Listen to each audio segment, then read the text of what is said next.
करौली जिले की पंचायत समिति श्री महावीर जी ग्राम पंचायत बजेड़ा के सरपंच श्रीमती केसर देवी मीणा व समाज सेवी भरतराम मीणा ने आरपीडी न्यूज टीम को बताया कि बजट के अभाव में पंचायत का विकास अधूरा है।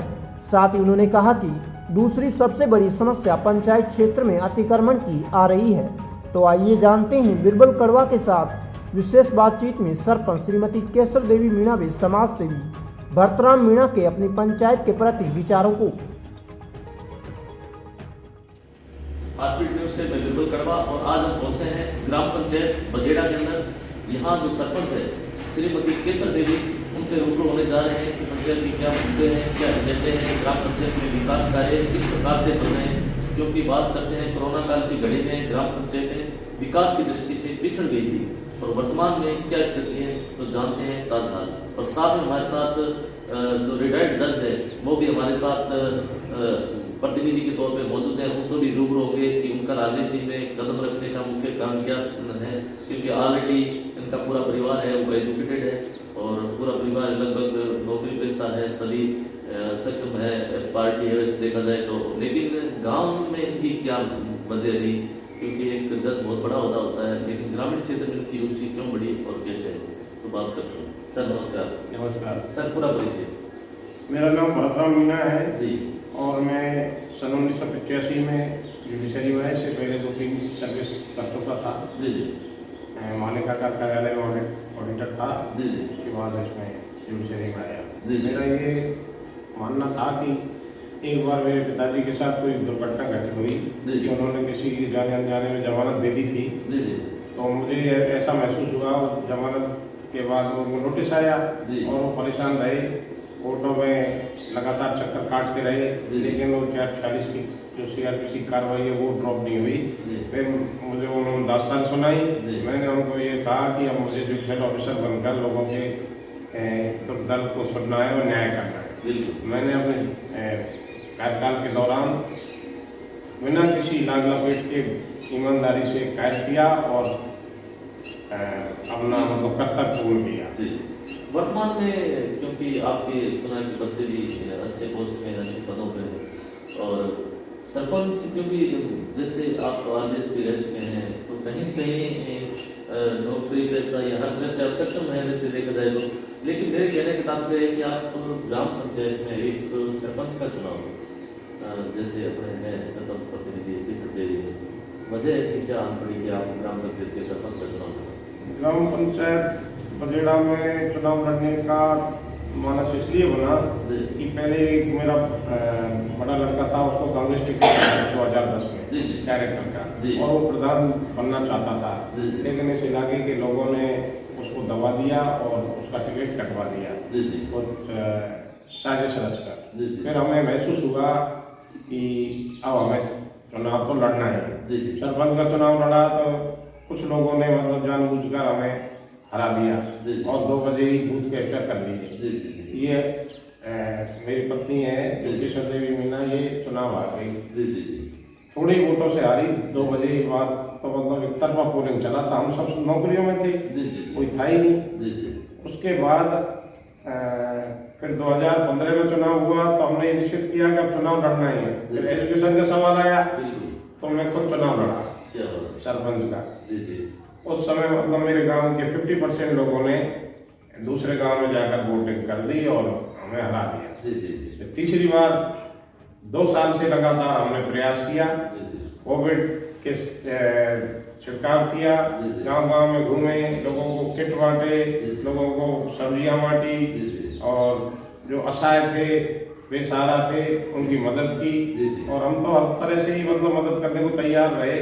फिर बच्चों ने हमारे यहाँ से नाम हटवा लिए क्योंकि उनको मतदार सूची से नाम हटवा लिए। वो जयपुर में हैं और अपने कर्तव्य का निर्वहन कर रहे हैं और हम दोनों ही बजेड़ा के मतदाता रहे और हम पूरा जीवन आपका यहाँ बीता ग्रामीण क्षेत्र में। तो आपकी एक अंदर की आदत है कि मैं गांव के अंदर रहकर गांव की सेवा करूं। हमारा तो ज़्यादा 38-30 साल 1975 के बाद पूरा जीवन बाहर ही व्यतीत हुआ। नहीं सर, बचपन तो आप बचपन का दौर है वो तो यहीं से गुजरा। बचपन का दौर तो यहीं, क्योंकि काफी परिस्थितियां थी उस टाइम, पढ़ने की भी इतनी व्यवस्था नहीं थी, आपने हालात देखे, हर परिस्थिति को समझा। उस समय हम गरीब परिवार के थे और पशुओं को चारा डालकर फिर पैदल यात्रा करके और रतनजिला स्कूल में पढ़ाई की और पहला स्थान प्राप्त किया सेकेंडरी में। उसके बाद लगातार हम गांव के लोगों के और आवारा लड़कों के चक्कर में आकर अपने मन लगाते रहे, परिवार की तरफ देखते रहे कि हमारे पिताजी कितने मेहनती अनपढ़ होते हुए भी मतलब हमें पढ़ा रहे हैं, लिखा रहे हैं। तो हमने इस तरह उनसे सबक परिश्रम किया। आपके बलराम जी, आपके जीवन को मैं आपको सलाम करता हूँ। वर्तमान में क्या परिस्थिति है? ग्राम पंचायत के आप सरपंच भी हैं, तो क्या परिस्थिति है, कैसा महसूस हो रहा है? 1-1.5 वर्ष बीतने को है, कैसा? पंचायत बजेड़ा का सरपंच बनने के बाद हमने इनके लिए सहयोग किया है, लेकिन कोरोना काल दुर्भाग्य है इस पंचायत का और ग्राम विकास विभाग का। पहले तो चुनाव भी नहीं हुए प्रधान प्रमुख के, उससे पहले कोरोना काल आ गया, बजट नहीं आया, एमएलए एमपी का भी बजट नहीं आ पा रहा है। हमें इस ग्राम पंचायत बजेड़ा में एमएलए एमपी और उनसे 1 पैसे का भी सहयोग और बजट नहीं मिल पाया है। केवल विकास अधिकारी के यहाँ से कुछ पैसे। ग्राम पंचायत का जो सामान्य बजट आता है उससे अभी तक ग्राम पंचायत विकास कार्य नहीं। ग्राम पंचायत का जो बजट आ रहा है उससे हमने ग्राम कारवाड़, हमारी ग्राम पंचायत में 5 गांव आते हैं, कारवाड़, बजेड़ा, सिंगान, लीलोटी और देदरौली। तो बजेड़ा और सिंगान में तो पहले सिंगान का सरपंच रहा था, उसने काफी विकास करा दिया था। अब हमारे जो 3 गांव थे उनको नेग्लेक्ट किया था उन्होंने। तो एक देदरौली में हमने टाइल का रोड बनवाया, लीलोटी में करीब 2-2 फीट कीचड़ था, उसमें टाइल लगवाई और उस रोड को बनवाया, टाइल रोड बनवाए। कारवाड़ गांव में है जिसके हम निवासी हैं, उसमें जाटा बस्ती में किसी ने ध्यान ही नहीं दिया। उस जाटा बस्ती में हमने मतलब पूरे मोहल्ले को टाइल रोड से सड़कें बनवा दी और बिल्कुल सही करवा दिया। सबसे पहले हमने श्री हनुमान जी के मंदिर के सामने जो सिंगल पावर मोटर का बोर है वो करवाया, शुरुआत वहीं से की थी, हमारा बोलवा भी था। उसके बाद इस कारवाड़ में अब विकास कार्य शुरू करवाएंगे और आगे जैसे जैसे बजट आता जाएगा। हमारा तो मुख्य वो जो ग्राम विकास अधिकारी होता है वो सहयोग नहीं कर रहा है, सीओ भी उसको प्रोटेक्ट कर रहे हैं। विकास अधिकारी से कई बार कह दिया, 8 महीने से उसको बदलने के लिए हम प्रयत्न कर रहे हैं, लेकिन अभी तक हम प्रयत्नों में सफल नहीं। वजह सचिव आता नहीं है, ग्राम विकास अधिकारी वो आता नहीं है, या वजह क्या है? 1.5 महीने से ग्राम विकास अधिकारी आता नहीं है। कभी कभी आता है तो काम कहते हैं कि भाई स्वीकृति जारी कर दो, कुछ बजट पड़ा हुआ है, काम करवाएंगे हम, लेकिन आज तक कोई स्वीकृति जारी नहीं। क्या नाम है उनका? नाम है विक्रम सिंह। कहाँ से है? काम तो क्यारदे के रहने वाले हैं। जी जी, लेकिन आते नहीं है, इस वजह से ग्राम पंचायत के लोगों विकास रुका हुआ है। विकास भी रुका है, साथ में रोजगार वगैरह किस प्रकार से? रोजगार तो मिल ही रहा है, खैर थोड़ा बहुत। तो अभी हमारे प्राथमिक स्कूल है, जो प्राइमरी वाले स्कूल है, उसमें काम चल रहा है सौंदर्यीकरण का। जाटा बस्ती का स्कूल है, उसमें भी सौंदर्यीकरण के काम के लिए बजट आया हुआ है, विकास अधिकारी ने दिया है 5 लाख रुपए, उससे काम चल रहा है। जहाँ तक ये जल जीवन मिशन का संबंध है, ये तो सेंट्रल गवर्नमेंट, स्टेट गवर्नमेंट देती है, 10% पंचायत का होता है। उसमें हम माननीय लखन जी एमएलए हमारे यहाँ के, उनको धन्यवाद देता हूँ कि उन्होंने इस पे सहयोग किया, लेकिन अब आगे सहयोग नहीं हो पा रहा है। टंकियाँ बन नहीं पा रही, काफी समय हो गया, बोर हुए नहीं। ये हमारे यहाँ गणेश यादव है ठेकेदार, जो कोई मतलब हमारी सुनता ही नहीं है, अनसुनी करता है। केवल एक बोर कटा हुआ है, बार बार लिखने के बावजूद भी मतलब 2 बोर अभी कटने बाकी हैं। और टंकियाँ बनना अभी देदरौली गांव में इस योजना में टंकी बनना बाकी है। देदरौली गांव के लोग एमएलए साहब से भी मिलकर आए, कलेक्टर साहब से भी मिलकर आए, लेकिन गणेश यादव ठेकेदार सुनता नहीं है। कहीं कहीं जैसे, क्योंकि आपने बताया कि ग्राम विकास अधिकारी वो भी एक मुख्य कड़ी होती है, उसके बिना भी पंचायत चलना का एक विकास कार्य अवरुद्ध हो जाता है। इसके साथ ही जैसे ठेकेदार की लापरवाही भी आ रही, तो इसके संबंध में कुछ अधिकारी है, सीओ वगैरह या कलेक्टर साहब को इसके संबंध में अवगत करवाया? हमने कलेक्टर साहब को मतलब ग्राम देदरौली के लोगों के द्वारा अवगत करवा दिया। श्री विधायक श्री लखन जी को भी अवगत करा दिया, पंचायत की तरफ से लेटर लिख दिए। सरपंच ने लेटर लिखे हुए हैं कि ये कोई ध्यान नहीं दे रहा है, लाइन नहीं डाल रहा है। और हमारा मतलब मुख्य कार्य है, जब गांव में लाइनें लग जाएंगी पानी के लिए, तो उसके लिए खुदाई होगी। बिल्कुल। अभी हम मतलब टाइल रोड और रोडों का निर्माण करवा दें तो वो लापरवाह है, वो करेंगे नहीं काम, तो वो वैसा ही काम रह जाएगा जैसा। तो कुल मिला के ये कह सकते हैं कि बहुत बड़ी लापरवाही सामने आई है। ग्राम पंचायत में विकास करे, ग्राम विकास करे प्लस ठेकेदार क्योंकि मुख्य कड़ी है, तो इनकी वजह से एक विकास कार्य भी अवरुद्ध है। तो बात करते हैं सर्वप्रथम शिक्षा की, विशेष तौर से बालिका शिक्षा पे वर्तमान में क्या करवा रहे हैं, क्योंकि बालिकाओं का जो शिक्षा स्तर है ग्रामीण लेवल में कहीं नहीं कम प्रतिशत आंकड़े वो काफी कम है। तो बालिकाओं के लिए क्या प्रयास चल रहे हैं आपके?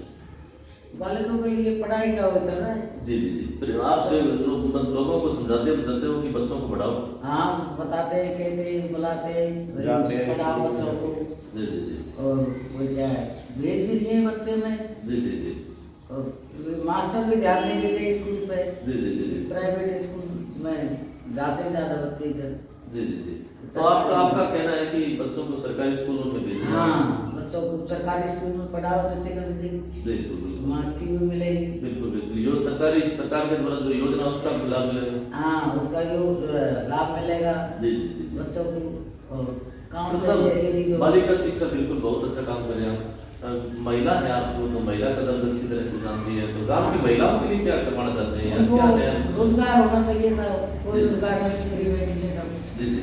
और वो कहती है सरपंच खुद तो कर, जी जी। ये धंधा लगे हम, बिल्कुल। तो कोई काम ही नहीं आ रहा है। तो पंचायत सरकार ये भेजते ही नहीं है। जी। सीओ के पास जाएगी जब तो कोई भेजेगा। सीओ के पास फाइलें पड़ी हुई हैं। और बेरोजगार पंचायत में थे लोग हैं बेचारे, सारी रात बैठे निकाल देते, बरसात होती है तो छानों में। जी जी जी। तो कॉलोनी नहीं आ रही, कॉलोनी की योजना निकल रही है, उसको कोई पास नहीं करता है। जी। आपका जो ये मुख्य सड़क मार्ग है था उसकी हालत भी बहुत ज्यादा खराब है। सड़क मार्ग की हालत बहुत खराब है। 1 साल से लगातार प्रयत्न कर रहे हैं। अब कोई बजट आया है और केवल मतलब शिलान्यास नामात्र हुआ है। नामात्र का हो गया, काम तो पैसा का वैसा ही पड़ा हुआ है। कोई अपने आसपास के सारे स्कूल मिडिल हो गए, हमारे यहाँ मिडिल स्कूल नहीं होने से बच्चियों को बड़ी दिक्कत आ रही है।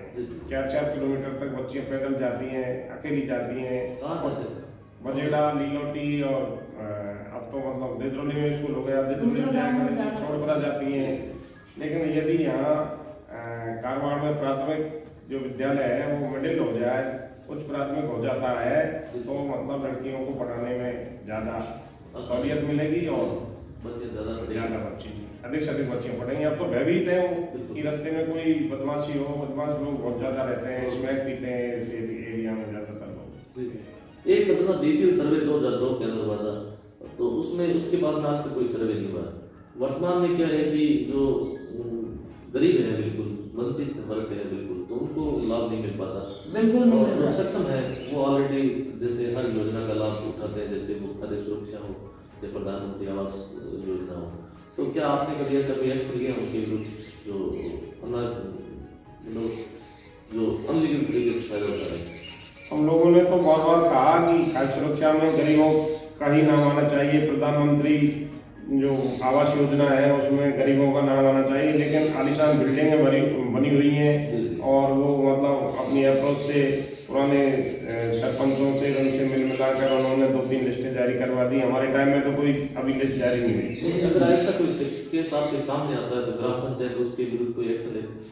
हम तो उसके नाम को रिजेक्ट करवा देते हैं कि ये पात्र नहीं है, अपात्र है, इसके मकान है और दूसरे जो अपात्र होने के 14 फार्मूले हैं उनमें से कोई किसी दायरे में आता है।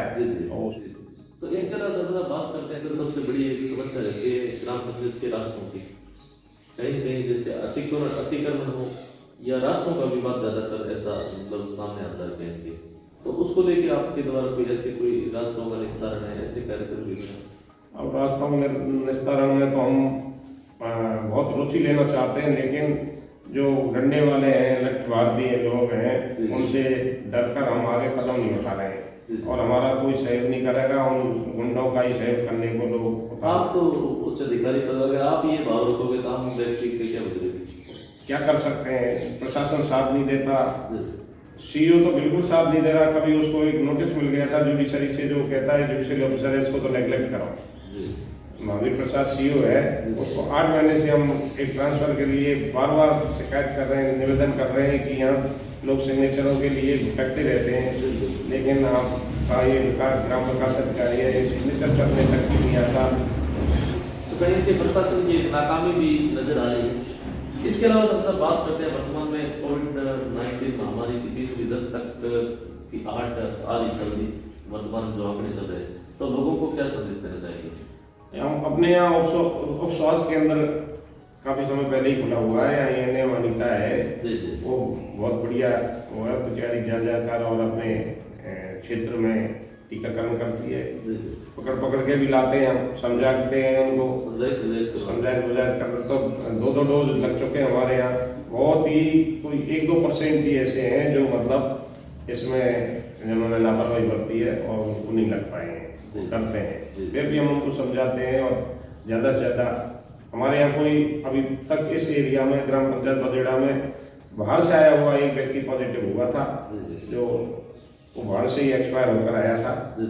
बाकी अपने यहाँ कोई पॉजिटिव भी नहीं हुआ। हमने रास्ते बंद कर दिए थे बाहर से आने वाले और निकलने नहीं दिया। अभी आगे मोटिवेट क्या संदेश देना चाहेंगे आपके गांव के लोगों को? और हम तो गांव के लोगों को तो यही संदेश देना चाहेंगे कि अधिक से अधिक टीकाकरण करवाएं। तीसरी लहर जो चल रही है, आने वाली है, उसमें मतलब अपने आप को सुरक्षा रखें, मास्क पहने और सावधानी बरतें, बाहर के आने वाले लोगों से दूरी बना के रहें, 2 गज की दूरी बनाए रखें। बिल्कुल, बहुत अच्छी बात बताई। ग्राम पंचायत बजेड़ा के सरपंच प्रतिनिधि है भरतराम ने, जिनका कहना है कि विशेष तौर से तीसरी दस्तक की आहट शुरू हो चुकी है, इसलिए गांव के लोग घरों में रहे विशेष तौर से, और वैक्सीनेशन है उस पर विशेष ज़्यादा से ज़्यादा वैक्सीन करवाएं। धन्यवाद सर, आपने समय